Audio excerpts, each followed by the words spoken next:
కేంద్ర సాహిత్య అకాడమీ పురస్కారం పొందిన శ్రీ భమిడిపాటి రామగోపాలం గారి సమగ్ర కథా సంకలనం ఇట్లు మీ విధేయుడు 17వ భాగం 38/20. ఇవాళ కథ పేరు వేటగాడి సినిమాలో అడవిరాముడి సినిమాలో ఆరేసుకోబోయి పారేసుకున్నా, అది దాని హెడ్డింగ్. 8 ఏళ్ల కిందట ఒకనాడు ఉదయం మా ఇంటి కాలింగ్ బెల్ మోగితే నేనే వెళ్ళి తలుపు తీస్తే చక్కగా డ్రెస్ వేసుకొని మొహంలో కాంతి పోసుకున్న ఓ 18 ఏళ్ల కుర్రాడు నిలబడ్డా అక్కడ. నేను తలుపు తీయగానే నా పేరు వెంకటాచలమండి, చినవాల్తేరు నుండి వచ్చాను, మీ బట్టలు ఉతికే నారాయణ మా ఫాదర్ అండి అని గడగడ అనేశాను. ఓహో నువ్వా, చదువుకుంటున్నావుట కదా అన్నాను దయగా. అవునండి 9వ క్లాస్ అండి అన్నా. రా లోపలికి రా, అక్కడే నిల్చుండిపోయావేంటి అని మా అబ్బాయిని అంతసేపటి దాకా లోపలికి రాకుండా నేనే అడ్డుగా ఉన్నానన్న సంగతి దాటేసి దారిచ్చా. అది కాదండి, మా నాన్నగారికి రాత్రి నుండి ఒంట్లో బాగాలేదండి, ఒకటే జ్వరం, మీరు ఈరోజు వెళ్తారని మీ బట్టలు వండిపోయాయని చాలా బాధపడిపోతున్నారండి, అంచేతండి అన్న. అంచేత నువ్వు కానీ ఆ బట్టలు తీసుకొని బయలుదేరేసావా ఏమిటి అన్నాను మరింత దయ. మరేంటి, మీ క్యాంపు టైం దాటిపోకుండా మీ బట్టలు మీకు అందించేస్తే మీకు మా నాన్నగారికి కూడా హ్యాపీగా ఉంటుందని మంచి పని చేస్తూనే ఏదో పశ్చాత్తాప ధోరణిలో అన్నాడు వెంకటాజు. మరి ఏవి బట్టలు? కిందను సైకిల్ హ్యాండ్కున్నాయని మీ ఇల్లు పేరు సరిగా తెలుసుకోకుండా మేడ మీదికి తెచ్చేయడం ఎందుకని కిందనే ఉంచేశాను సార్. 1 నిమిషమని చకచక మేడ మెట్లు దిగి వెళ్ళి 1 నిమిషంలోనే బట్టలు పట్టుకొచ్చేశారు. సాకలి నారాయణ కొడుకు వెంకటాచలం ఈ విధంగా పరిచయం అయ్యాడు. ఆ కుర్రాడి వేషం భాష బాగా నచ్చాయి. 10 మంది మర్యాదస్తుల కుటుంబాల వాళ్ళ బట్టలు ఉతికే చాకలి కొడుకు కనుక అబ్బాయి మంచి మర్యాద, మంచి బట్టలు వేసుకోవడంలో వింత ఏం లేదని సరిపెట్టుకున్న అతని మాటలో యాస లేకపోవడం ఆ మంచి మర్యాద వంశపారంపర్యంగా వచ్చినవి కాదని, వాడి స్వంత సంస్కారమే అని, స్వయం కృషి అని తెలిసిపోతోంది. నా బట్టలు మాత్రం తెచ్చాడు, మిగతావి అంత అర్జెంటు కాదన్నారండి నాన్నగారు అని లెక్క ప్రకారం అప్పగి వెంటనే వెళ్ళిపోలా వెంకటాచలం. మా అమ్మాయి ఒక్క కుర్చీలో కూర్చొని ఎదురుగుండా టీపాయ్ మీద పడుకొని పరచుకొని తదేకంగా చూస్తున్న రీడర్స్ డైజెస్ట్ సంస్థ వారి గ్రేట్ వరల్డ్ అట్లాస్ మీద పడినట్టుంది వాడి దృష్టి. ఆ రోజుల్లో 300 రూపాయల ఖరీదుండే ఈ అట్లాస్ వాడికి అందుబాటులో ఉండదన్నది నా నిశ్చయం. అందుచేత వాడు వీలైనంతసేపు ఆ అట్లాసులోకి మా అమ్మాయి చూస్తున్నంతసేపు చూసేస్తాడన్నది కాదు. తనంతట తాను ఆ పేజీ తీయండి, ఈ పేజీ తిప్పండి అని అడక్కపోయినా వాడు మా అమ్మాయితో సమానంగా అట్లాసులోకి తొంగి చూడటం మా అమ్మాయికి ఎంబరాసింగ్గా ఉంటుందేమో అని అనుమానించి నేను వాణ్ణి ఆ విషయంలో నిరుత్సాహపరచాలని నిశ్చయించుకోను. కానీ డైరెక్ట్గా ఇలాంటి ఖరీదైన అట్లాసుల్లో నీ తల దూర్చకురా ఒరే చాకలి కుర్రాడా అని చెప్పడానికి నా సంస్కారం కూడా అడ్డు తగిలి. అంచేత నేను గప్చిప్గా లోపలికి వెళ్ళి ఓ 30 రూపాయలు తెచ్చి వెంకటాచలం మొహం మీద 2 చిటికెలు వేసి వాడు తలెత్తి నా వైపు చూశా. మీ నాన్నకి ఒంట్లో బాగుంటం లేదన్నావుగా, మందులకి వాటికి అవసరం వస్తుంది, ఈ 30 రూపాయలు తీసుకెళ్ళు, తర్వాత లెక్క చూసుకుందామన్నా.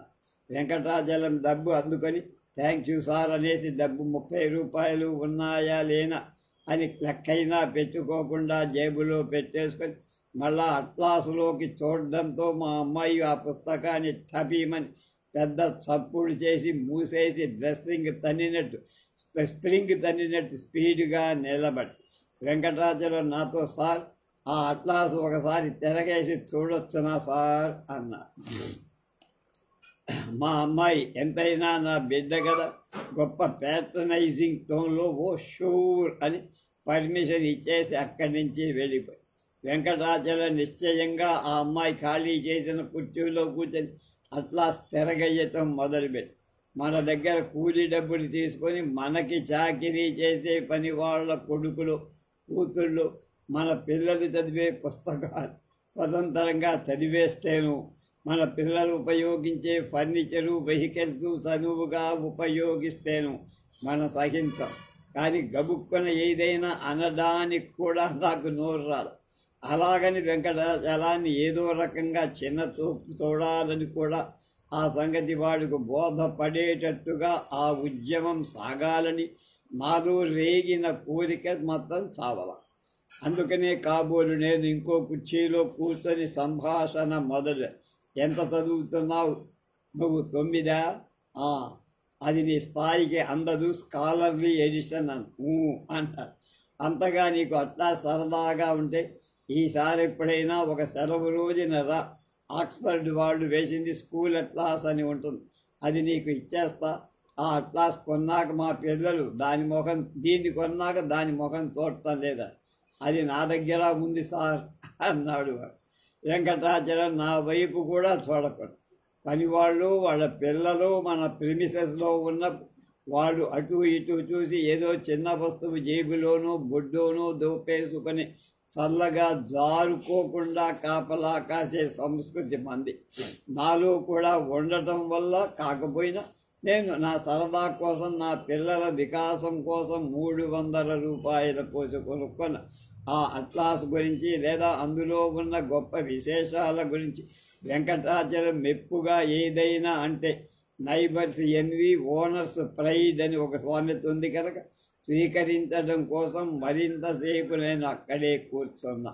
కానీ వెంకటాచలం తన ఆనందాన్ని కానీ విభ్రమను కానీ నాతో పంచుకోకపోయేసరికి నాకే బోరు కొట్టి, సరే నువ్వు వెళ్ళేటప్పుడు ఈ తలుపు దగ్గరగా వేసి వెళ్ళు, మీ నాన్నకి శ్రద్ధగా వాద్యం మాత్రం చేయించు అని చెప్పి లేచి మా కుర్రాడు చదివే వదిలేసిన పుస్తకాలు కానీ వాళ్ళకు పొట్టిగాను అవుట్ ఆఫ్ ఫ్యాషన్గాను అనిపించే బట్టలు కానీ అడుక్కోవటానికి వెంకటాచలం మా ఇంటికి అంతకి ముందు కానీ ఆ తరువాత కానీ ఎప్పుడూ రాలా.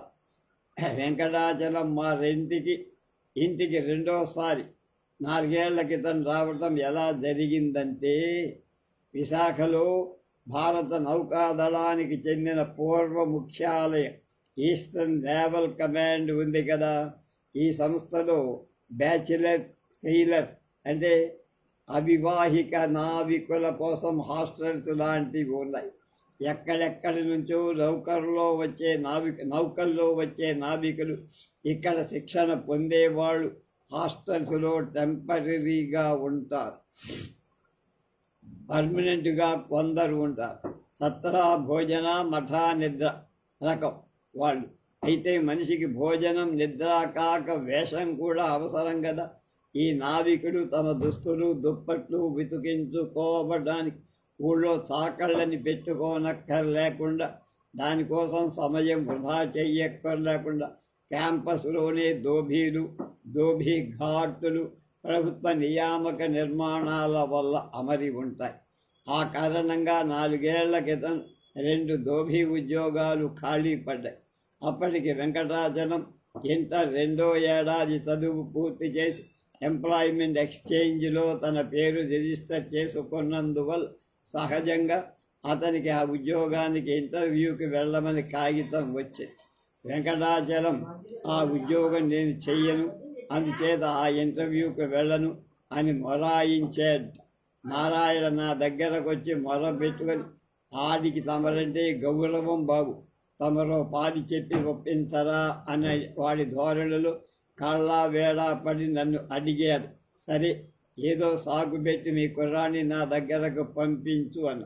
ఈసారి నారాయణ బట్టలు కొన్ని ఉతికి ఇస్త్రీ చేసి తను అర్జెంటుగా ఏదో ఊరెళ్తున్నానని, ఈ బట్టలు వెంకటాచలమే మా ఇంటికి చెయ్యాలని చెప్పి తన పాత్ర తను సమర్థవంతంగా నిర్వహించి, ఇంటర్ పాస్ అయ్యేవు కదా, డిగ్రీకి చదువుతావా లేకపోతే ఏదైనా ఉద్యోగం చెయ్యాలనుకుంటున్నావా? నీకు 20 ఏళ్ళు దాటాయి కదా, మీ నాన్నకి చేతికి అందుకొస్తావని అడుగుతున్నా అని మొదలుపెట్టా. ఉద్యోగం దొరికితే చేస్తానండి అన్నాడు వెంకటాచలం. ఇకనే మరి ఎంప్లాయ్మెంట్ ఎక్స్చేంజ్కి వెళ్ళి నీ పేరు రిజిస్టర్ చేయించుకో. గురునాథరావు అని అక్కడ పనిచేసే ఆఫీసర్ ఒక ఆయన నాకు బాగా తెలుసు. ఏదైనా ఉద్యోగానికి కాల్ లెటర్ వచ్చేట్టుగా నేను చూస్తాను. రిజిస్టర్ చేశానండి, కాల్ లెటర్ వచ్చింది కూడానండి. అయితే ఆ జాబ్ నాకు ఇష్టం లేదు సార్. ప్యూన్ పని అయినా చేస్తాను కానండి, దోబీ పని మాత్రం చెయ్యనండి అన్నాడు వెంకట. వివరాలు ఏవి నాకు తెలియనట్టు నడిచి సంగతంతా వెంకటాచలం నోటంటే రాబట్టాను. దోబీ అయితేనే నెలకి 1200 రూపాయల జీతం ఇస్తారు కదా, పైగా ఈ పని అయితే నేర్చుకోవడం, తప్పులు చెయ్యటం ఉండవు. మాట కూడా పడకుండా అవలీలంగా పని చేయగలవు. నన్ను అడిగితే ఇందులో చేరటమే బెస్ట్. చదువుకున్న వాడి కంటే సాకలాడు మేలని మీరేదో పాత సామెత చెప్తే చెప్పచ్చు కానీ నేను ఆ పని కూలికి కానీ జీతానికి కానీ చెయ్యదలుచుకోలేదండి అని ఒక్క క్షణం ఆగాడు. అదేమలాగా? కులవృత్తిలో అవమానపడాల్సిందే ఉండకూడదే అన్న. వెంకటాచలం సన్నగా మీరేమీ అనుకోనంటే ఒక ఇన్సిడెంట్ చెప్తానండి అని. చెప్పు అన్న. వాడు కొంచెం హుషారులో పడితే నేను పాఠం చెప్పడం సులువైపోతుందన్న ధీమా. చెప్పు అన్నారు కదండి సార్, ఇది చెప్పుకి సంబంధించిన సంగతేనండి. మా వీధిలో వెంకటేశ్వర శర్మ గారని ఒక ఆయన ఉన్నారండి. సేల్స్ ట్యాక్స్ ఆఫీసులో క్లర్క్. ఆయన మీద ఏదో కంప్లైంట్ వస్తే సస్పెన్షన్లో పెట్టారు. ఎంక్వైరీలో శర్మ గారికి ఫేవర్గా కొన్ని సాక్ష్యాలు వచ్చాయి. అంచేత ఓసారి ఆఫీసర్ గారితో స్వయంగా మనవి చేసుకుందామని శర్మ గారు ఆయన ఇంటికి వెళ్ళారని. వీధి తలుపు గడియ పెట్టింటే తలుపు ఎన్నిసార్లు పిచ్చినా ఎవరూ రాలేదని తలుపు సందులోంచి చూశాడని. సరిగ్గా సమయానికి ఆఫీసర్ గారు లోపలి వరండాలో తన చెప్పు తెగిపోతే రిపేరు చేసుకుంటూ కనబడ్డారు. ఇంతలోకి ఆఫీసర్ గారిని చూడటానికి సిటీ ఎంపోరియం ప్రొపరేటర్ నీలంకంఠం గారు ఏంటయ్యా అయ్యగారు ఏం చేస్తున్నారు అని శర్మ గారిని పలకరించారటండి. నీలకంఠం గారికి శర్మ గారికి బాగా దోస్తే కదండి. అందుకని శర్మ గారేమో అయ్యగారు కులవృత్తి చేసుకుంటున్నారని జోకేస్తే ఇద్దరూ నవ్వారటండి. ఆ తరువాత మరేటైందో ఓబయ్య గారు మన్నాడు శర్మ గారిని పిలిచి, సారీ పంతులు గారు, మీ కేసులో నేను మీకేమీ ఉపకారం చేయలేకపోయానండి, మీరింక కులవృత్తి చేసుకోవలసిందేనండి అని చెప్పేసి ఉద్యోగం తీసేసిన ఆర్డర్ చేతిలో పెట్టారండి. ఓరి గుండెలు తీసిన బంటూ, ఎంత మాట అన్నావురా అని నేను అనుకొని నిర్ఘాంతం. నేను 10వ క్లాస్ చదువుతున్నప్పుడే ఈ దోబీ పని చెయ్యకూడదని నిర్ణయించుకున్నాను సార్. ఓ రోజు సోషల్ మాస్టర్ ఒక పాఠం బోధపరచడానికండి గుడ్డ మీద అంటించి మడత పెట్టిన ఇండియా మ్యాప్ ఒకటి తెచ్చారండి. పాఠం అయిపోయాకండి ఆ మ్యాప్ని ఎప్పట్లాగా మడత పెట్ట మాస్టార్కి చేత కాలేదని మా క్లాస్ లీడర్ సురేష్ ఆ మ్యాప్ తీసుకొని ట్రై చేశాడండి. కానీ మడత మరింత పాడైందే తప్ప అతనికి చేత కాలేదు. అప్పుడు మా మాస్టర్ ఏమో, పిచ్చి వెధవలారా, నీకు చేత కాదర్రా పని, వెంకటాచలానికి ఇవ్వండి, క్షణంలో మడత పెట్టేస్తారన్నారండి. నేను అలాగే సార్ అనే వరకు అందరూ నవ్వారు. ఆఖరికి సరిగ్గా మడత పెట్టాక కూడా నవ్వారు. అదిగో అప్పుడు నిర్ణయించుకున్నానండి, ఈ జన్మలో చాకలి పని చెయ్యకూడదు అని. వెంకటాచలం చెప్పిన 2 సంఘటనలు నన్ను గాయపరిచిన మాట నిజమే. అయినా సరే అతని చిత్తశుద్ధిని ఫ్రాంక్నెస్ని మెచ్చుకోకుండా ఉండలేకపోయి. పైగా వెంకటాచలం ఎంత పొగరుబోతుతనంగా నిర్భయంగా మాట్లాడిన అతని తండ్రి నారాయణ మీద నాకున్న సానుభూతి వెంకటాచలాన్ని క్షమించగల ఔదార్యం నాలో స్థిరపడింది. అందువల్ల ఆ మరుసటి నెలలో వెంకటాచలానికి మరో ప్రభుత్వ కార్యాలయంలో ప్యూన్ పోస్ట్కి ఇంటర్వ్యూకి రమ్మని పిలుపు వచ్చినప్పుడు ఆ నియామకం చేసే అధికారి సలాహుద్దీన్ నా క్లాస్మేట్ అయ్యే ఉండటం వల్ల అతనితో గట్టిగా చెప్పి ఆ ప్యూన్ ఉద్యోగాన్ని వెంకటాచలానికి ఇప్పించగలిగా. 4 ఏళ్ల పాటు వెంకటాచల సంగతి నేనేం పట్టించుకోలే.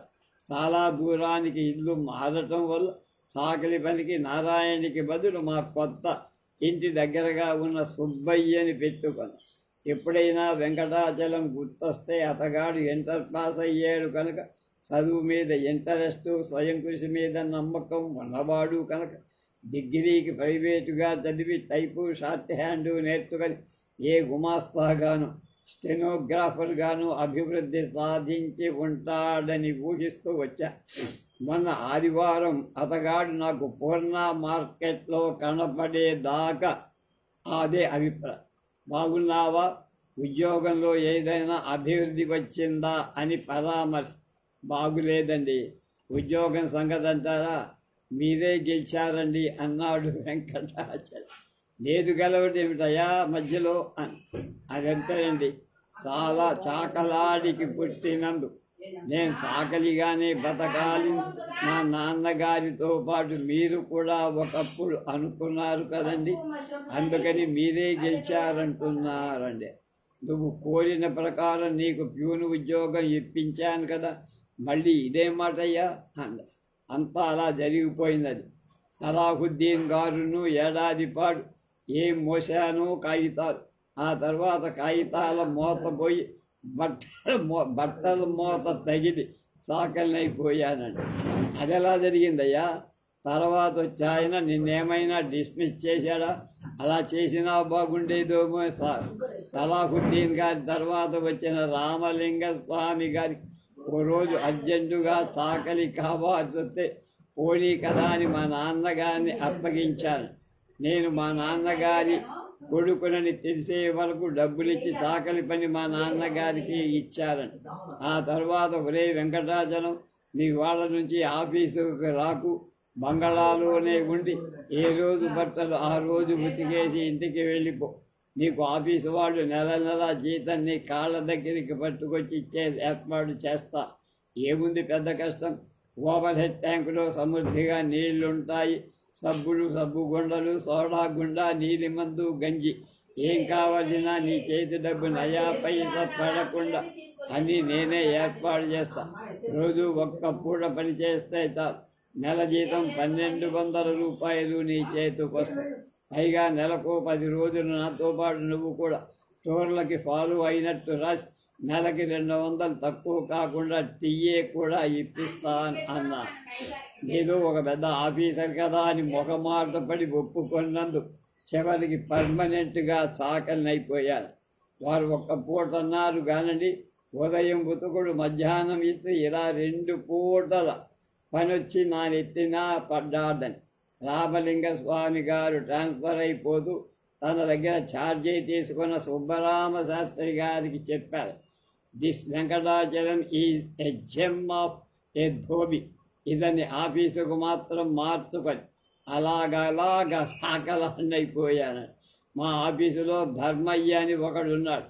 వాళ్ళకి తండ్రి తాత నుండి చెప్పులు కుట్టే బిజినెస్ అని. అలాగే గంగయ్య ఉన్నాడు. వాళ్ళకి లక్ష్మీ టాకీస్ దగ్గర ఒక సెలూన్, అది కాక శ్రీనివాస కళ్యాణ మంటపాన్ని అనుసరించి మేళం ఉన్నాయి. అయినా వాళ్ళిద్దరినీ ఆ పనుల కోసం పిలవటానికి ధైర్యం లేని మా అధికారులకి నా మీద మాత్రం గొప్ప అభిమానం సార్ అన్న. గుమాస్తా పోస్ట్ ఏదైనా ఖాళీ వస్తే దరఖాస్తు పెట్టుకో, కొంచెం సర్వీస్ అయింది కనుక, ఏదో ఇంటర్ దాకా చదివావు కనుక నీకు ఇస్తారేమో. ఆ తర్వాత నువ్వు గుమాస్తావైపోతే చూస్తూ నిన్ను బట్టలు ఉతకడానికి పిలవరు కదా అని ధైర్యం చెప్పబోయా. ఆ సరదా కూడా తీరిపోయింది సార్. కింద నెలల్లో 2 పోస్టులు వచ్చాయి. అందులో ఒకటి బీసీకి రిజర్వేషన్ కూడా. అందుకనండి దినం తప్పక వాళ్ళకి మురికి అంతా వదలగొడుతున్నాను కదా. మా మురికి బతకు తెల్లార్చకపోతారా, నాకు పోస్ట్ ఇవ్వకపోతారా అని అయ్యగారితో అమ్మగారితో కూడా చెప్పుకున్నాను. నేను తప్పుకుంటే బట్టలు ఉతకడానికి వేరే మనిషిని పెట్టుకోవడం, దానికి చేతి డబ్బు ఖర్చు అవ్వడం ఒకటి, పైగా బట్టలు చెరగటం, మారిగిళ్ళ వాయి పోవడం లాంటి రిస్కులు ఒకటి. అందుకని నాకు ఇంకొక రాక లేదనుకుంటానండి. ఇంకొక ఉద్యోగం పోనీ ఒకలా చెయ్యి. బట్టలు ఉతికేటప్పుడు కొంచెం మోటుతనం ఉపయోగించి కాస్త బ్లీచింగ్ పౌడర్ తగిలించి ఇస్త్రీ చేసేప్పుడు మరి కొంచెం హీటు పెంచి నీ నైపుణ్యం చూపిస్తే ఏమైనా మార్పుకి అవకాశం ఉండవచ్చేమో. నీలంగా ఉంటే భయం, అలాగే ఇస్త్రీతో చినిగిపోతే కూడా నేను ఒక అప్పనప్పచెప్పు. సారీ సార్, నా స్వభావంలో ఉన్న బేసిక్ మోరల్ నన్ను అలా చెయ్యనివ్వదని అన్నారు. సరే, నాకు అర్జెంట్ పని ఉంది, నేను వెళ్తా. ఎప్పుడైనా కనిపిస్తూ ఉండు. మా పిల్లలందరికీ నువ్వంటే ఆపేక్ష, నీకు తెలుసుగా. మీ నాన్నని అడిగానని చెప్పు అని వెంకటాచలాన్ని అక్కడితో వదిలేశా. అది పారేసుకోబో. ఇంకొక కథ, జరిగిందే కథ. ఎయిర్ కండిషన్ రూము తలుపు తెరిచి రోరగా నుంచున్న ఉరియా నౌకర్ మహాపాత్రో వినయంగా సలాం చేస్తూ, ఎండి గారు దయచేయమన్నారు సార్ తమర్ని అన్నారు. సరే, ఎంతసేపు అయింది? 5 నిమిషాలైంది సార్. ఫోన్ చేశారా? లేదు సార్. వారే స్వయంగా మన రూమ్ దగ్గరకు వచ్చి పిలిచారు సార్. ఐసి కుర్చీ దాకా వెళ్లకుండా, అందులో కూర్చోకుండా దాన్నోసారి గెర్రున తిప్పా. నా మనసులో ఆలోచనలు కూడా గెర్రున తిరగటానికి ప్రయత్నం చేశాయి. ఎండి గారిని ఒకసారి కలవగానే టేక్ ఇట్ ఈజీ బాస్ అన్న ధోరణిలో 42 మెట్లు దిగి 2వ అంతస్తులో ఉన్న ఎండి గారి గదిలోకి వెళ్ళా. ఎండి గారి రూమ్ తలుపుకు మీదుగా ఆయన ఖాళీగా ఉన్నారని తెలిపే పసుపు పచ్చ దీపం వెలుగుతోంది. దర్వాను 2 చేతులా నమస్కారం చేసి తలుపు తెరిచి పట్టుకొని, గుడ్ మార్నింగ్ సార్ అంటూ లోపలికి ప్రవేశించి, మేనేజింగ్ డైరెక్టర్ గారు తన సీట్లో లేరు. రిలాక్సింగ్ సోఫా సెట్లో ఇద్దరికీ సరిపడే సోఫాలో కూర్చొని ఉన్న సింగిల్ చైర్ ఎదురుగా టీపాయి ఖాళీ. Good morning, how are you mister Krishnaiah? Fine sir అని చెయ్యి చాపా.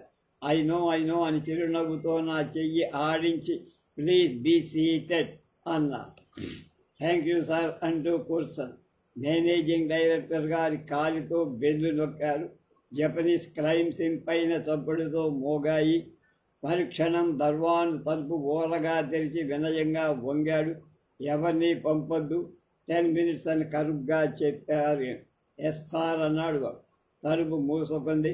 తలుపు పైన అవతల యువతలా కనపడే ఎర్ర దీపం అందంగా వెలిగింది. అది అలా వెలిగినంతకాలం ఆ గదిలో ఎవరు అడుగు పెట్టడానికి వీలు.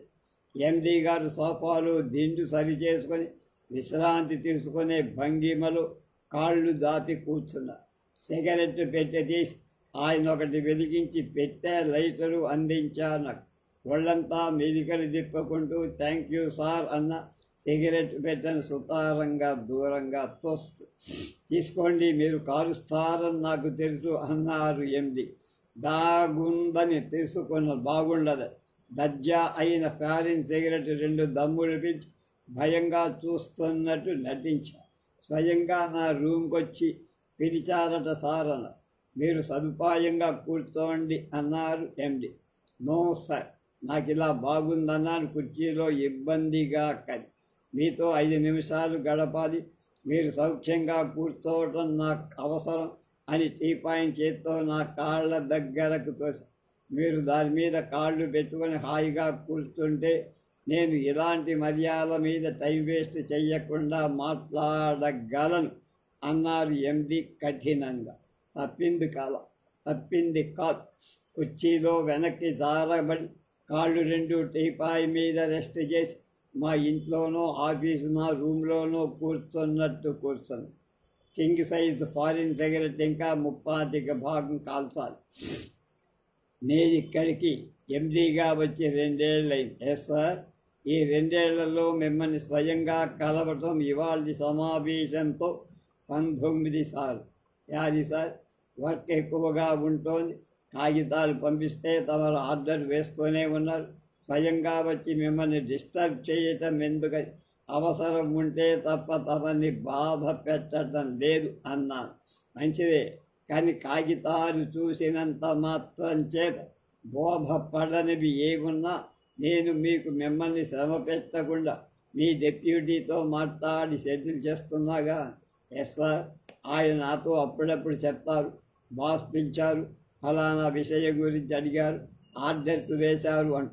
ఆర్డర్స్ పడ్డాయని రిలీఫ్గా ఉన్నప్పటికీ తమరు నన్నే పిలిచి అడగలేదేమా అప్పుడప్పుడు ఖేదం కలుగుతూనే ఉంటుంది నాకు అన్నారు. ఎండి గారు అందంగా నవ్వారు. మీ డిపార్ట్మెంటులో ఏదైనా ఫైలు కాగితం ద్వారా నాకు వివరం ఆమూలాగ్రంగా అందించలేకపోతే నేను ముందుగా పిలిచేది మిమ్మల్ని. కానీ మీరు కాగితం సెటిల్ అవ్వకుండా నా దగ్గర ఉండిపోవడం నాకు ఇష్టం ఉండక మీ డెప్యూటీ చెప్పిన దాని మీద ఆధారపడాల్సి వస్తుంది. ఆ సంగతి మీకెప్పుడు తట్టలేదా? కాళ్ళు టీపాయి మీది నుంచి తీసేశా. నా డెప్యూటీ గారు ఇంత పని చేస్తాడా అని నాకు కసి కలిగి నిమ్మకు నీరెత్తినట్టు నిశ్చింతగా మాటలతో గోతులు తవ్వుతున్న ఎండీని చూసి భయం కూడా వేసింది. లేదు సార్, అలా నేనెప్పుడూ అనుకోలే. బై నేను తొందరలేదు సార్, దొరకలేదు సార్ అన్నారు. చిన్న ఆధారం ఏదైనా దొరక్కపోకుండా దబాయించలేకపోతానా అని. కంగారు పడకండి కృష్ణయ్య గారు, సరిగ్గా కూర్చోండని ఆయన లేచి మళ్ళా నేను ఇంటికలా కాళ్ళు దాటి కూర్చునే వరకు ఆ మర్యాదల్లోనే కాలం గడిపారు. ఈజీగా కూర్చోండి, మీరు బిగిసిపోయి కూర్చోవాల్సిన అవసరం లేదు. ఇక్కడ మీకెవరు ఫోటో తీసేవాళ్ళు లేరు అన్నాడు మధ్యలో. విషయం ఏమిటంటే, మిమ్మల్ని చూడాలనుంటే నాకు ఒకటే మార్గం. నా పిఏతో చెప్పడం. మీ గురించి నేను ఈ 2 ఏళ్లలో 190 సార్లు నా పిఏ ద్వారా కబురు చేశా. అందులో 7 సార్లే నాకు దొరికారు. మిగిలిన 102 సార్లు దురదృష్టవశాత్తు మీరు లేరని తెలిసింది. మళ్ళా కాళ్ళు టీపాయి మించి తీశా.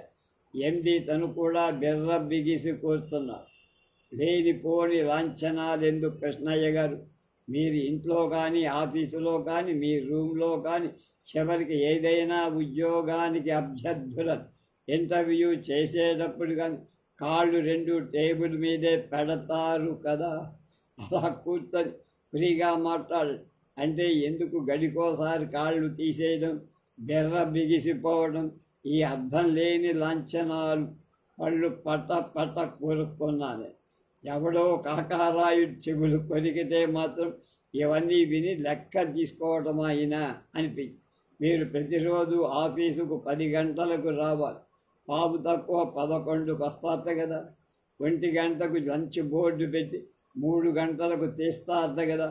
5ంటికి వెళ్ళిపోవచ్చు, కానీ మీరు 4ంటికే వెళ్ళిపోతారట కదా. మొత్తం మీకు ఇచ్చే 3000 రూపాయల జీతానికి మీరు పనిచేసేది రోజుకు 3 గంటలు. అర్థమైందా? మీరనేది నిజంగా నా అనుమానం అన్నారు. ఆయన మాట్లాడుతూ ఆగకపోతే అది అనలేనేమో అనిపించింది. నీకు అనుమానం, కానీ నాకు నమ్మకం అని కళ్ళు 2 మూసుకున్నారు ఎండి. తన పెద్ద టేబుల్ వైపు చూపించి మీరేం అనుకోకపోతే అన్నారు. నేను లేచి నిలబడ్డాయని. నా టేబుల్ మీద ఎర్ర పేపర్ వెయిట్ కింద టైప్ చేసిన కాగితాలు ఉన్నాయి, వెళ్ళి తెచ్చా. ఆయన కళ్ళు తెరవకుండానే అన్నారు, ఆ కాగితాలు అంకెల్ చూడ, అవన్నీ మీరు ఆఫీసు టైంలో ఆపరేటర్ సహాయంతో మాట్లాడిన టెలిఫోన్ నంబర్, ఆఫీసు పనిచేసిన రోజుల సంఖ్య చేత ఆ లిస్టులో ఉన్న టెలిఫోన్ నంబర్ల సంఖ్యను భాగిస్తే రోజుకు సరాసరి 42 కాల్స్ కనపడ్డాయి. ఈ టెలిఫోన్ కాల్స్ నిమిత్తం కంపెనీ చెల్లించాల్సిన సొమ్ము గురించి కాదు నా బెంగ. ఆ కంపెనీలో నౌకరు ఒక ముఖ్య అధికారిగా రోజుకు 3 గంటలు ఆఫీసులో కూర్చుంటూ 42 మూళ్ళు 126 నిమిషాలు మీరు టెలిఫోన్లో మాట్లాడుతూ గడిపితే ఇంక మీరు పనిచేసేదంతా అని నా సదసత్ సంశయం అని. ఒక్క లిప్తపాటు కళ్ళు తెరిచి మా వైపు చూసి వెంటనే కళ్ళు మూసి తలపైకెత్తారు ఎండి. నేను గొట్టకలు మింగాను సార్ అన్నా. ఒక్క మనవి అందామని ప్రయత్నం. ఎండి గారు చెయ్యడం మా చెయ్యద్దం పెట్టారు. కళ్ళు మూసుకొనే మాట్లాడారు. నాకొచ్చిన సమాచారం, దానికి ఆధారం, వీటి విషయం లోతుకు వెళ్ళొద్దని, అక్కర్లేదని నేను మిమ్మల్ని హెచ్చరిస్తాను. సమాచారం సేకరించడంలో మాకొక శిక్షణ ఉంది. నేను మీ కంపెనీకి ఎండీగా రాకపూర్వం అనేక ఉద్యోగాలు చేసి, అందులో దినపత్రిక విలేకరి పని కూడా ఒకటి. అప్పుడు నాకు చాలా చిన్న వయసు. ఓసారి నేనేదో వార్త పంపిస్తే దాని పత్రికలో వెయ్యాలా అక్కర్లేదా అని సందేహం వచ్చి మా చీఫ్ ఎడిటర్ నాకు కబురు చేశారు. వెళ్ళా. ఆ వార్త నిజమేనా అన్నారు. నిజం కాకపోతే నేను పంపనని నీకు తెలుసు కదా అన్నారు. మీ మీద నమ్మకం లేక కాదు, ఈ వార్త నీకు ఎలా వచ్చింది తెలుసుకోవాలని ఉంది అని.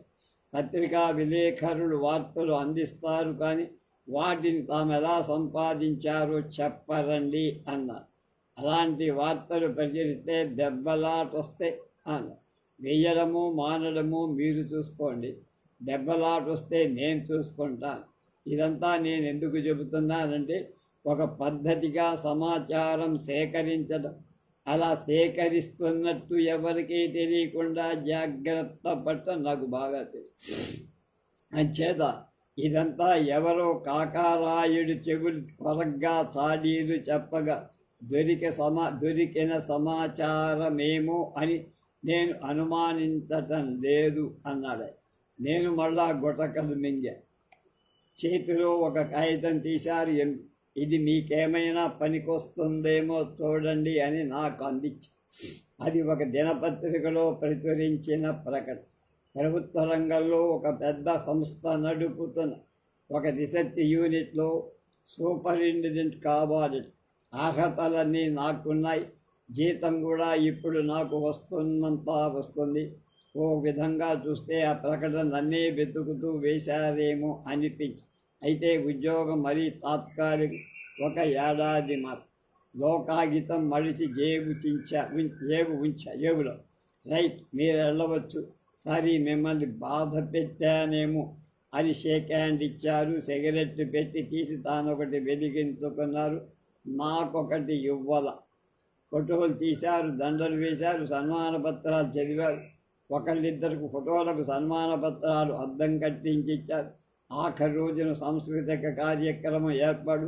కళాకారులకు మా శ్రీమతి చేత మెమెంటోల బహుమతి. మా ఇద్దరిని కళాకారులలో చేర్చి గ్రూప్ ఫోటో పెద్ద గొప్ప వేడుక జరిగి వారం రోజులు డిన్నర్లతో పార్టీలతో ఊపిరి సలపలు. రేపు బయలుదేరుతున్నాం. కొత్త ఉద్యోగం వచ్చిన ఊళ్ళకి. అక్కడికి 1250 మైళ్ళు. అయినా ఉద్యోగి దూరభూమి లేదు కదా. బీచ్కి వెళదామన్నాను శ్రీమతి. ఇప్పుడా అన్నది. ఎంతో చీకటవల అరగంటలో వచ్చేద్దామని. విడిగా చోట వెతుక్కున్నాం, కూర్చున్నాం. 45 ఏళ్ళు నాకు, 35 ఏళ్ళు ఆవిడికి దాటిన కుర్రజంటగా కనిపిస్తున్నట్లుంటాం. పక్క నుంచి నడిచేవాళ్ళు లవర్స్ ఏమో అని అనుమానంగా చూస్తూ వెళ్తారు. అయినా మాకేం ఇబ్బంది లేదు. మేం లవర్స్ కాకపోతేగా. తేలికైన చెక్కతో చేసిన జింగిడి ఓ చేత్తో, మోడ ఒక చేత్తో చెట్టుగా పట్టుకొని ఒక పెడత కింద పప్పువాడు వచ్చి జంగిడిలో ఒక చక్కని కొవ్వుతో సహా కొవ్వొత్తులా ఉన్న ఒత్తితో దీపం సముద్రం గాలికి ప్రతిఘటించి వెలుగుతోంది. నడువయస్సు వాడి ఉద్యోగ ప్రయత్నంలాగా. మమ్మల్ని చూసి మోడా ఇసుకలో గుచ్చి జంగిడి పెట్టారు. అయ్యగారు మసాలా మిచ్చారని. సర్లే కానీ ఇర్రా అన్న. వచ్చారు. ఇలా పప్పు అమ్ముకోవడమేనా, లేక వేరే ఏదైనా పని చేస్తూ ఉంటావోయ్ అని. అదంతా మీకెందుకండి? తింటే వాడు తెచ్చింది తినరాదా, లేకపోతే పొమ్మని రాదా అంది మావి. అడగండి అమ్మ, అడిగేది పోనాది అంటూ మా దగ్గరకు వచ్చి నిల్చున్నాడు. మంచి చెడ్డ తెలిసిన బాబులైతే బోగట్టాలు అడుగుతారంతే అని ఒక రిమార్క్ పారి కంపెనీలో షిఫ్ట్ డ్యూటీ మీద పనిచేస్తానండి, 400 ఇస్తారు. ఈ ఏలప్పుడు డ్యూటీ రాకపోతే సరదాగా సందర్భ గాలికి జంగిడి కొట్టుకొస్తానండి. మా కంపెనీలో పనిచేస్తున్నాడన్నమాట. ఇంకా మా కంపెనీ ఏమి లే. అయితే మా కంపెనీలో నన్ను గుర్తుపట్టని వాళ్ళు కూడా కొందరు ఉన్నారన్నమాట. మీ పర్సనల్ మేనేజర్ కృష్ణయ్య గారు బాగున్నట్టోయ్ అన్నారు. ఇంకేది బాగు బాబు, ఆ బాబు జెండా దిగిపోనాది అన్నారు. జెండా దిగిపోవడం ఏమిటి, మంచాడు కదా. మంచంతే అండి, అది ఒక మంచేనండి. అంటే ఎలాంటి మంచి చెబుతూ ఎలాంటి మంచి ఏంటి బాబు, ఒకప్పుడు ఎలా ఉన్నాడు, ఒకప్పుడు ఎలా పోతున్నాడు, ఒబుడు ఎలా ఉన్నాడు, ఒబుడు ఎలా పోతున్నాడు, ఆ గావికి ఏటి అక్కర్లేదని. మంచంటే మరిది మంచంటే మంచే కాదండి, అంత మంచా అన్నారు. సాటుగా భాగ్యలక్ష్మి వీపు మీద గెల్లి నా కీర్తి చూడు, చుక్కల బలి కర్పూరపు మొక్కల బలి అన్నట్టు మొహం పెట్టి, ఆ బాబు పని జోలికి వెళ్ళడు, ఇంకోరు పనిచేస్తున్నారా లేదా అని చూడ్డు.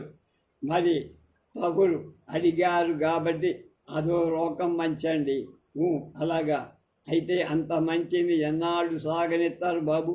ఆ బాబు మీద పెదబాబు నిఘా వేస్తున్నాడు. ఏమి నిఘా పోయి, కృష్ణయ్య గారే పెద్ద ఆఫీసర్ కదా, ఆయనకి ఎండి గారు మాత్రం ఏం చేయగలరు అన్నాను ప్రగల్భం. ఓర్ని ఓరు ఏటి చెయ్యనేరు బాబు. అయితే కృష్ణయ్య బాబు ఇక్కడుండగల వేసేసినాడు కదా ఎండి బాబు సాల్లా.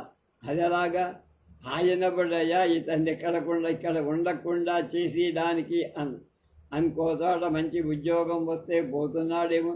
పెద్దోడు బాబు, వాళ్ళ ఊసులు మాకేడు తెలుస్తాయి. పక్కోడు కులాసగుంటే చూడలేని రోజులు. దాంతో ఇందిరమ్మ గారు ఎమర్జెన్సీ ఓటు పెట్టేసినారు కదా. అయితే ఏం చేశాడంటావు మీ ఎండి? ఏట్నేది బాబు, ఓ రోజు మామూలుగా ఆఫీస్కి వెళ్ళాడట మా పిఎం బాబు. ఎండి బాబేమో ఈ బాబుని పిలవమని చెప్పి కూకోబెట్టి, ఏటయ్యా కృష్ణయ్య బాబు, ఇక్కడి నుంచి తప్పుకుంటావా బొక్క నింపేమంటావా అని అడిగినాడు. లేదు బాబు, నానే తప్పుకుంటానని చెప్పి ఆ బాంబుకో ఉద్యోగం పూకోక వెళ్ళిపోతున్నాడు. భలేగా మాట్లాడతావోయ్ నువ్వు అన్నాను. అదిరిపోయి, అయ్యగారు మసాలా మిక్చర్ తినరా అన్నాడు వాడు పాయింట్లోకి వచ్చి. పెట్రో హైబ్రో డిన్నర్లతో విసిగిపోతున్న నా ప్రాణాన్ని మసాలా మిక్చర్ నిజంగా తినాలని అనిపించి, ఇక్కడి నుంచి తప్పుకుంటావా బొక్సింగ్ చేయమంటావా అన్నట్టండి.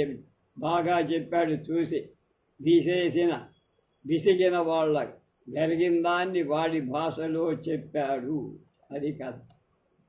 శంకర పార్వతీయం ఇవాళ చివరిగా. శంకరం మామయ్య రాక మా ఇంటికి వచ్చి అందరికీ సరదా వేసింది, రకరకాలుగా సరదా. నాన్నకి ఫోన్ చేశా, పక్కింటికి వెళ్ళి నాన్న ఫోన్లోనే సంతోషం వెలిబుచ్చారు. శంకరం మామయ్యని తను వచ్చే వరకు ఎంగేజ్ చెయ్యమన్నారు. మామయ్య ఇంట్లోకి రాగానే పార్వతత్త ఇంట్లోకి పరిగెత్తి వంటింట్లో మా అమ్మతో చెప్పింది. మా అమ్మ వంట మానేసి శంకరం మామయ్యని పలకరించటానికి యువతలకు వచ్చింది. మా అమ్మ వెనకాలే అమ్మ కూడా. ఎవరితోనూ అనవసరంగా మాట్లాడని అమ్మ శంకరం మామయ్యతో 10 నిమిషాలు శంకరం మామయ్య మాకు అంత దూరము దగ్గర కాని బంధువు. చిన్నప్పుడు పార్వతత్తని అతనికిచ్చి పెళ్లి చెయ్యాలనుకునేవాడు. కానీ కాలక్రమాన పెద్ద చదువులు చదివి మామయ్య కొరకరాని కొయ్య అయిపోయి ఎవరి మాట వినటం మానేశారు. మొదట్లో చదువు పూర్తయ్యాక పెళ్లి సంగతి చూసుకుందామనేవాడు. తర్వాత చదువు అయిపోతే మటుకు పార్వతినే చేసుకోవాలని రూఢిగా నిర్ణయం లేదు అనేవాడు. ఆ పైన వాళ్ళ నాన్నతోటి అమ్మతో కానీ మీ దాకా వచ్చేవి కావు. అసలు శంకరం మామయ్య మేమెవ్వరం గుర్తుపట్టలేనంత కాలం మాకు కనిపించదు. అందుకనే కొద్దిగా తెలుస్తున్నప్పటికీ నేను కూడా పార్వతత్త పెళ్లి విషయంలో అందరూ ఈ శంకరం గారినే ఎందుకు ఎంచుకోవాలి అని అడిగేవాణ్ణి. దాన్ని పై సంబంధాలు వెతికే పార్వతత్తకి పెళ్లి ఎప్పుడూ అయిపోయిందని నా నమ్మకం. మొన్న 3 నెలల క్రితం నేను, పార్వతత్త, అమ్మ, నాన్న, రాజశేఖరం తాతయ్య గారింటో జానకమ్మ పిన్ని పెళ్లికి వెళ్ళి, రాజశేఖరం తాతగారు శంకరం మామయ్యకి పెత్తండ్రి. ఆ పెళ్లికి ఈయన వచ్చాడు. పెళ్లిలో మేమున్న 2 రోజుల్లో నాన్నతో శంకరం మామయ్య ముక్తసరిగా మాట్లాడి మే ఇంటికి వచ్చి ఆ మాటే అనుకున్నాం. దాంతో నాయనమ్మ పెదవి విరిచి, అబ్బే వాడు దీన్ని చేసుకోడరా, ఇక అడిగే లాభం లేదు అని 99వ నేను పార్వతత్త అయితేనా నేనే అతన్ని చేసుకోవాలని గట్టిగా చెప్పేది. ఏమిటి అతని గొప్ప ఏమిటి అనిపిస్తుంది నాకిప్పుడు. కానీ పార్వతత్త వాడని చూస్తే నాకు కడుపులో తిప్పేది. శంకరం మామయ్య ప్రసక్తి వచ్చేటప్పుడు సిగ్గుపడిపోయి అక్కడి నుంచి వెళ్ళిపోయి పెళ్లి నుంచి మేము వచ్చిన 2 నెలల శంకరం మామయ్య తమ్ముడు రవి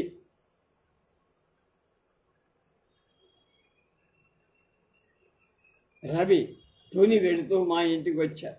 అతనితో నాయనమ్మ అవి మాది మాట్లాడుతూ, పార్వతత్తకి ఇహపై సంబంధాలు చూసుకోవడమే శంకరం ఇలా మొండి చెయ్యి చూపించాడని అంటూ అయింది.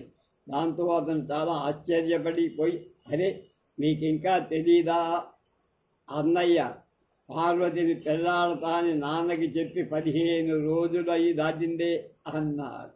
దాంతో అందరికీ మతిరిపోయి నాన్న ఆ రాత్రికి రాత్రి శ్రమపడి 2 రోజులు సెలవు పెట్టి మర్నాడు పొద్దుడే విజయనగరం పెట్టి, పార్వతత్త సహజ సౌందర్యం కలిగింది. నా దృష్టిలో అందమైంది అంటే దానికి తగిన తిరుగులేదన్నమాట. నాన్న నా నిర్ణయాన్ని చాలా ఆమోదించేవాడు. అందరాడ పిల్లల్లా కాకుండా చదువు నాకు సరైన పద్ధతిలో అందించిందనేది వారు నాన్న. పార్వతత్త చాలా అందంగా ఉంటుంది కానీ చదువు ఎరగదు. తాతయ్య పోయే వరకు నాన్న ఆమెను పల్లెటూళ్ళు వదిలేయడం వల్ల ఆమెకు చదువు అంటదు. చదివే కాదు, సంస్కారం, విమర్శనా జ్ఞానం, ఇలాంటి ఎడ్యుకేటివ్ వాల్యూస్ ఏవి అంటలా. దీంతో పాటు పిత్రార్జితమంతా అప్పు సప్పు తీర్చడానికే సరిపోయేసరికి అత్త పెళ్లికి కేటాయించడానికంటూ ఏం లేకపోయి, అలా చదువు డబ్బు 2 లేకపోవటంతో పార్వతత్త ఏళ్ళు పెరుగుతున్న కొద్దీ నాన్న కొంచెం బరువెక్కేది. శంకర మామయ్య వస్తూనే అత్తా అని కేకేసి పార్వతత్త పరుగు పారిపోయింది వంటిలో. అతను జోళ్ళు విప్పకుండా ఉంటే నాయన ఒప్పుకుంటుంటేనే నాయనమ్మ వచ్చింది, వెనకాలే అమ్మ వచ్చింది, వెనకాల పార్వతత్త చీర వస్తోంది. నాయనమ్మకి ముఖమంతా సంబరమే, మాటే రాల.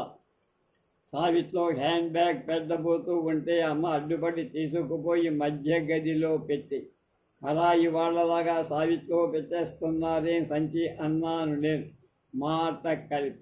ఆయన నా కేసు చూశాడు. ఈ పిల్ల బాబు కూతురేనా అత్త అన్నాడు అనుమానం. అవును నాయన, నువ్వెరగవా అంది. ఎరగనత్తా, చిన్నప్పుడు చూశాను కాబోలు, అయినా బాబకి ఎంత కూతురుందని అనుకోలేదు. మొన్న జానకి పెళ్లి కదీ వచ్చిందే అంది అమ్మ. మా అమ్మ కాఫీ పెట్టించడానికి వంటింట్లోకి వెళ్ళి శంకరం మామయ్యని ఇతర ప్రశ్నలు అడుగుతోంది అమ్మ. మీ అమ్మ వాళ్ళు బాగున్నారా? నాన్నకి ఆ బోగట్టా చెప్పడానికి ఫోన్ కోసం నేను పక్క వాళ్ళ ఇంటికి వెళ్ళా. ఆయన ఎలా సంతోషిస్తారో చూద్దామని. మామయ్యకి కాఫీ ఇస్తూ, పార్వతత్త మిమ్మల్ని చూడగానే కాఫీ చేసిందండి, అందుకే ఇంత అర్జెంటుగా తయారైందని. అతను మాట్లాడలేదు. కాఫీ బాగుంది కాబోలు అనుకున్నా. ఏం చదువుతున్నావు అమ్మాయని. ఇంటర్ పార్ట్ 1 తప్పానండి అన్నారు. నాకేం దాంతో మాట్లాడాని మొహమాటమా? వాట్, అప్పుడే ఇంటరా? వాట్స్ యువర్ ఏజ్ అన్నారు. అతను వాట్ అంటుంటేనే ఏదో చాలా అర్థవంతంగా కూడా 17 వస్తోంది. 17 వస్తోంది.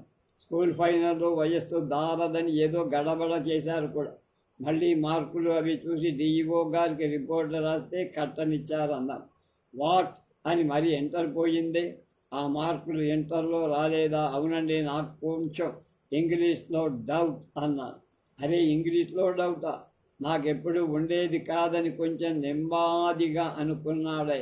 మరి మీకెందులో అన్నా నవ్వు. సారీ, నాకెందులోనూ డౌట్ ఉండేది కాదు అని అతన్నది. హ్యాండ్ బ్యాగ్లోంచి ఏదో తెలుగు పుస్తక నవల తీసి శంకరమ్మ అమ్మ మెల్లిగా అక్కడి నుంచి వెళ్తోంది ఏదో చెబుతూ. అమ్మ ఏం చెప్పిందో నన్నా వినకుండా నేను పుస్తకం కేసి చూస్తాను. ఈజీ చెరులో పడుకున్న మామయ్య పుస్తకం విప్పగానే నవల పేరు కనపడింది. అది నేను చాలా రోజుల నుంచి ఇష్టపడి సంపాదించలేకపోతాను. అది గృహదహనమా. చదివేశారా నా అన్న. వాట్ కావాలా? ఆహా, మీరు చదివే ఇవ్వడం. లేదు లేదు, చదవండి. నేను చదవడం ఏనాడు అయింది. నాకేదైనా పత్రిక పడేయండి అంటూ పుస్తకం నా వైపు విసరబోయా. నేనే వెళ్ళి తీసుకున్నా. వెళుతున్నంతసేపు అతనికేసే చూశాను. అతను చూశాడు. ఆ చూపుల్లో ఎంత శక్తి ఉందని, ఎవరి చూపులైనా టపీమని కిందకి దింపే ఆ తీక్షణత దృష్టికు అతను నిటాగ్గా నిలబడి ఉన్నాడా ఎగిరాడు. మామయ్య ఒక రాత్రి 2 రోజులు ఉండెళ్ళాడు. ఇంకా ఉండమని అమ్మా నాన్న మా అమ్మ అన్నారు, కానీ ఉద్యోగంట ఒప్పుకోనన్నాడు. 5వ ప్రమోషన్ విషయంలో ఎవరో ఆఫీసర్ దగ్గరకు వచ్చాట. సెలవట్టే పెట్టలేదని ఈసారి వచ్చినప్పుడు 3 రోజులు ఉంటానన్న. మామయ్య అందరూ అనేంత కరుగ్గా లేదని నాకు బోధపడింది. కానీ నేను ఈ మాట అనేసరికి అందరూ ఎదురు తిరిగారు. నా తర్క జ్ఞానము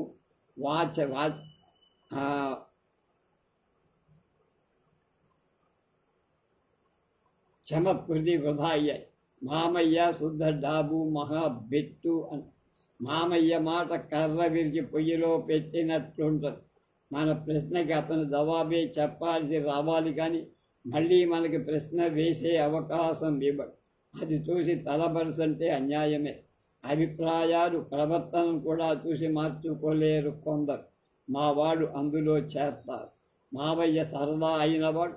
సరదాతో సమయస్ఫూర్తి ఉంది. సరదాలో సమయస్ఫూర్తి ఉంది. ఉన్న ఒకే ఒక గుర్గణం అజాగ్రత్త పరాక్. ఆలోచనలో ఉంటే ప్రపంచం మర్చిపోతా. అతను వచ్చిన మర్నాడే కాబూలు కిటికీ పక్కన ఈజీ చైర్లో సిగరెట్ విసిరేస్తే అది ఎక్కడో పోయి పడాల్సింది వాకిట్లో తాడుకు వేలాడుతున్న నాన్న చొక్కా జేబులో పడి. చొక్కా పూర్తిగా పనికిరానంతగా కాలిపోయా. ఎక్కడో గుడ్డ కాలిన వాసన వస్తోంది. వంటింట్లో వాళ్ళు చూసుకోండోయ్ అని కేక పెట్టారు. అసలు సంగతి చూసి అందరూ గొల్లున నవ్వారు. ఏమో నేతన్ని అతని పరధ్యానాన్ని క్షమించి భరించాను. ఆలోచనలో ఉన్నప్పుడు మామాత్రం పరధ్యానం ఉండదా ఎవరికైనా? నిద్ర వస్తోంది, ఇలా ఒళ్ళు వాల్చి పడుకొని ఉంట. ఎవరైనా పుస్తకం చదివితే 5 నిమిషాలు వస్తుంది నిద్ర అన్నాడు మామయ్య. నే చదవనా అన్నా. ఓ థ్యాంక్స్. నేను పుస్తకం తీసి ఏదో కథ చదువుతున్నా.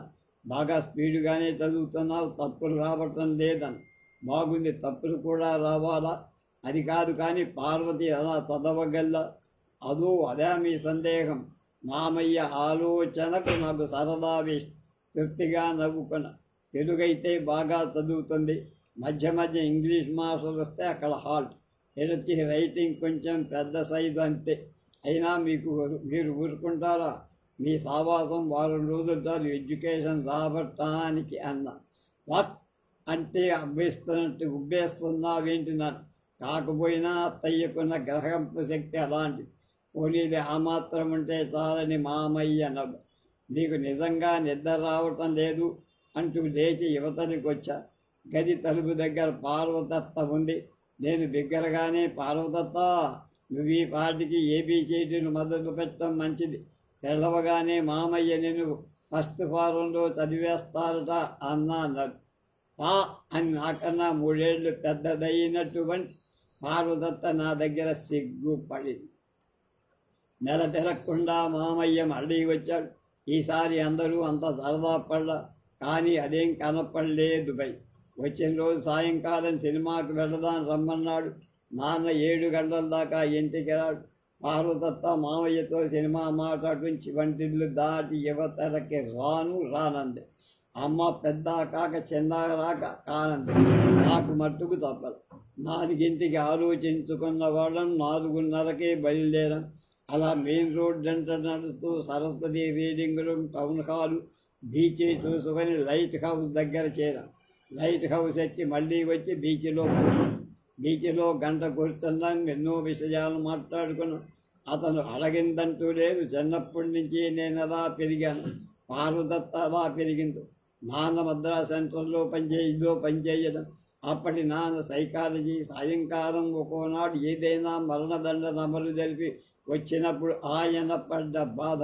ఇవన్నీ నేను చెప్పే మానవ హృదయం మీద ఎంతో సంతోషంగా మాట్లాడేవి. ఎంతో ప్రాపంచికంగా ఆలోచిస్తాడు మామయ్య అనిపించి. అతను చెప్పేవన్నీ తార్కికంగా ఉండి వినేవాళ్ళని మాట్లాడని. జీవితంలో నాన్నకి, అమ్మకి, పార్వతత్తకి, నాకు ఎవరికి ఎలాంటి సమస్యలుంటాయి అన్నిటి గురించి మామయ్యతో నేను ఆ గంటలో చర్చించాను. 6 గంటలు అయిపోతున్న కొద్దీ కష్టమనిపించేది. నా గురించి తన భావన సరిపోయిందన్నాడు. తను మళ్ళీ అన్నీ సరిగ్గా ఊహించగలను అనటానికి నేనే సాక్ష్యమట. ఎంత ప్లెయిన్గా మాట్లాడతారండి మీరు అన్న ఆశ్చర్యమే. వాట్ ప్లెయిన్గా మాట్లాడక అన్నాడతడు ఏదో ఆనందం. నేను ఆయన వాట్ అంటుంటే చాలా సరదాపడి వాట్ అన్నా. ఓహ్, ఇది నా భూత పదం అని కనిపెట్టేశావా? You are of course too late అన్నా చెయ్యి పట్టుగా. నేను నవ్వుతూ మెల్లగా చెయ్యి విడిపించుక.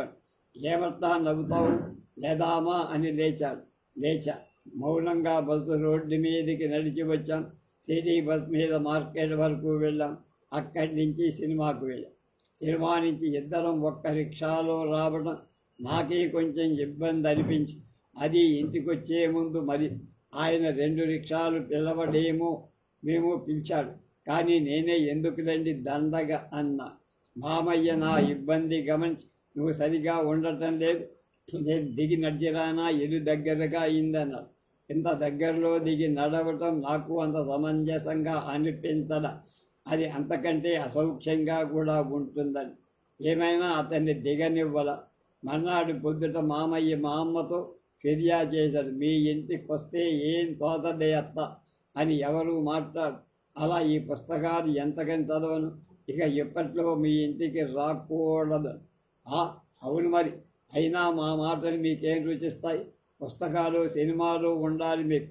ఇప్పుడు మా జానకే ఉందనుకో, దాని పుస్తకాలు ఏమిటో స్నేహితులతో కానీ మాతో అసలు మాట్లాడది అని సోది ప్రారంభించింది మా.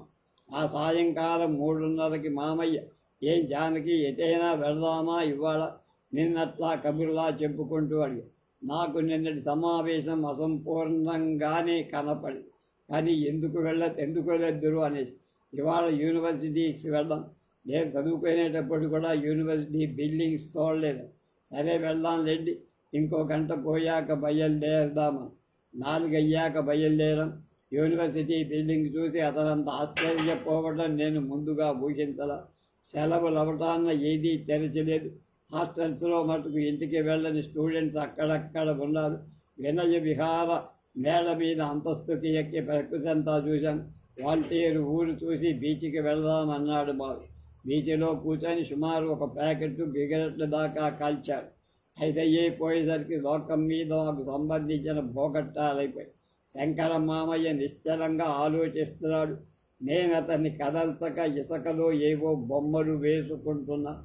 మధ్య అతనికేసి చూస్తే సాగర గాంభీర్యం తప్ప ఏ కదలికాలి.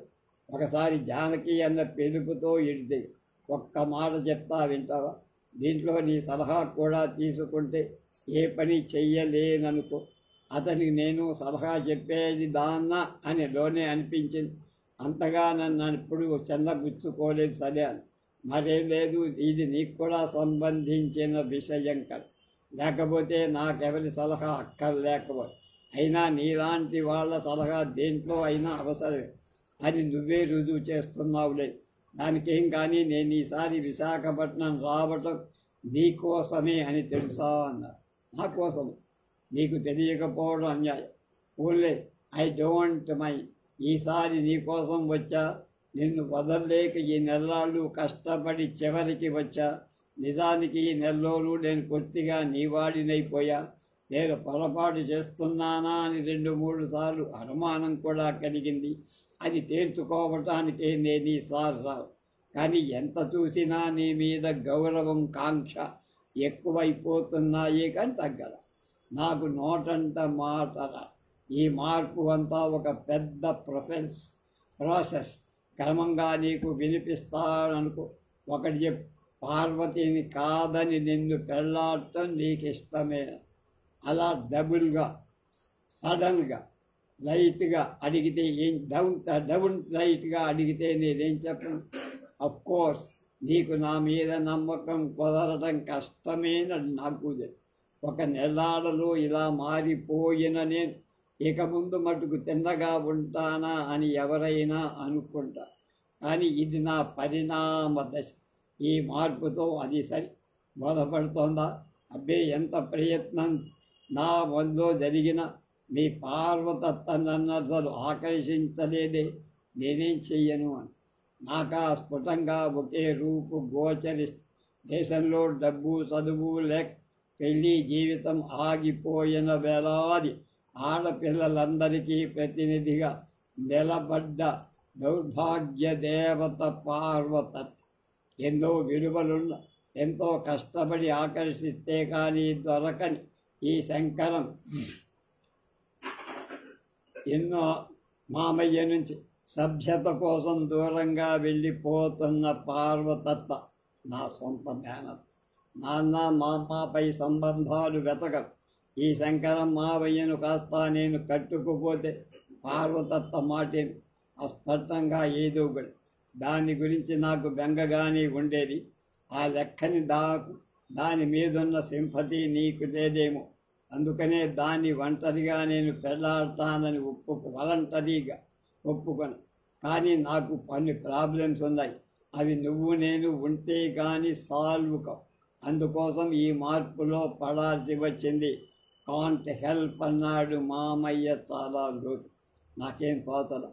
ఏమిటి నీ సలహా? నన్నేం చెయ్యమంటావు? సిగ్గు వెయ్యటం మొదలుపెట్టింది. ఎప్పుడూ లేని ఇంత సిగ్గులో మామయ్య ముఖం చూడాలన్న కోరిక పుట్టింది. తలెత్తి చూసి మామయ్య పరమేశ్వరుడి బొమ్మలా ఉన్నాడు. నిర్వికారంగా చెప్పదలుచుకుంటా చెప్పేసి జవాబు కోసం ఎదురు చూస్తున్నాడు. అతని బాహ్య దృష్టి, అంతర్దృష్టి నా మీదే, లోకే ఉన్నాయి. నీ సలహా చెప్పవా అని ప్రాధేయత సూచించి నా 2 చేతులు ముదువుగా పడి పోదా మామయ్య అని అన్నా కష్టం. మామయ్య అన్న సంబోధన అతనికి తగలడానికి నొక్కి పడుకు. అతనికి ఇది పట్టితేగా అమ్మయ్యో పోవడమే. ఊహు, మన మామస్య జయం చెయ్యాలో చెబితే కానీ పోవటం బట్టి నీకు ఇంకా అప్లై చేసుకోలేకపోతున్నావా? అందులో అర్థం లేదు. నీకు మట్టుకు పెళ్లి కానక్కర్లేదు. ఆ మాట నీకు తెలుసు అనుకుంటా అంటున్నాడు మామయ్య. మాట కాదనటానికి ఉన్న ప్రాపంచిక ఆలోచనలు పోయి ఆదర్శంలోకి దిగిపోవాలి. చేతవుతుందేమో ఎవరినైనా అడిగితారు. 25 నిండని మామయ్య మానవ యంత్రం ఊరికేనే అంత వేడెక్కిపోతుందా? అది దాంతో ఆఖరు. రేపు ఆంజనేయం ప్రసన్నాంజనేయం అనే కథ